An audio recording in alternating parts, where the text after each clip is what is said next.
ആ മുട്ടല്ലേ, ഒരു മിനിറ്റ് ഞാൻ ചോദിക്കട്ടെ. ഇത് മുട്ടല്ലേ? മുട്ടയാണ്. ഓക്കെ. കോയിന്റെ മുട്ടല്ലേ? കോയിന്റെ തന്നെ മുട്ട അല്ല എന്റെ മുട്ട. ചങ്ങായി ഏടുന്ന് വരും. കോയിന്റെ മുട്ടയാണെന്നാ പറയുന്നത്. കോഴി ചോദിക്കട്ടെ, ഈ മുട്ട വെച്ച കോഴി വേണമെന്ന് പറയുന്നു. കോഴി ഈ ചങ്ങായി മുട്ട വെച്ച കോയിന് എന്തിനു വരുന്നത്? മുട്ട കിട്ടാ പോരെ? ഒരു മിനിറ്റ് ഞാൻ ചോദിക്കട്ടെ. ഓക്കെ. ഈ ചങ്ങ ഇനി ആർക്കും പോയി ഫോൺ വിളിക്കുന്നത്? നിനക്ക് മുട്ട വേണമെങ്കിൽ എടുത്ത് പോ. ഇവിടെ കൊരാനാക്കുന്നത് ഒരു മിനിറ്റ്. ഞാൻ ചോദിക്കാം. ഓക്കെ, ഞാൻ ചോദിക്കാം. ഒരു മിനിറ്റ്. ഈ മുട്ട നിങ്ങൾക്ക് കോഴിയല്ലേ തന്നെ? ആ കോഴി നിങ്ങളുമായിട്ട് ബന്ധം എന്താ ഉള്ള? ആ കോഴി എന്റെ എളാപ്പാണ്. നിങ്ങൾക്ക് ഭ്രാന്തുണ്ട് പൈ. നീ എന്ത് കുറച്ചില്ല ക്വസ്റ്റ്യൻ ചോദിക്കുന്നത്? മുട്ട വേണമെങ്കിൽ എടുത്തില്ല പോയിക്കോ ഇവിടുന്ന്.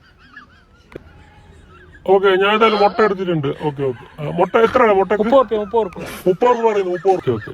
കോഴി എത്ര കഴിഞ്ഞു മുട്ട തന്നെ? കോഴി 10 രൂപക്കാണ് തന്നെ. എന്ത് നീ ചങ്ങായി നീ എന്ത് പോയി ഭ്രാന്തനാണ് പോയി? നിനക്ക് 10 കോയിന്റെ വിഷയം പറയുന്നു, മുട്ടയുടെ വിഷയം. നിനക്ക് ഭ്രാന്തണ്ട്. മുട്ട 30 രൂപ എടുത്ത് പോയിക്കൂടെ നിനക്ക്? എന്ത് ഇത് ഓരോന്ന് ഫോൺ അടിച്ച് ചോദിക്കുന്നു? ഒരു മിനിറ്റ് ഞാൻ ചോദിക്കട്ടെ.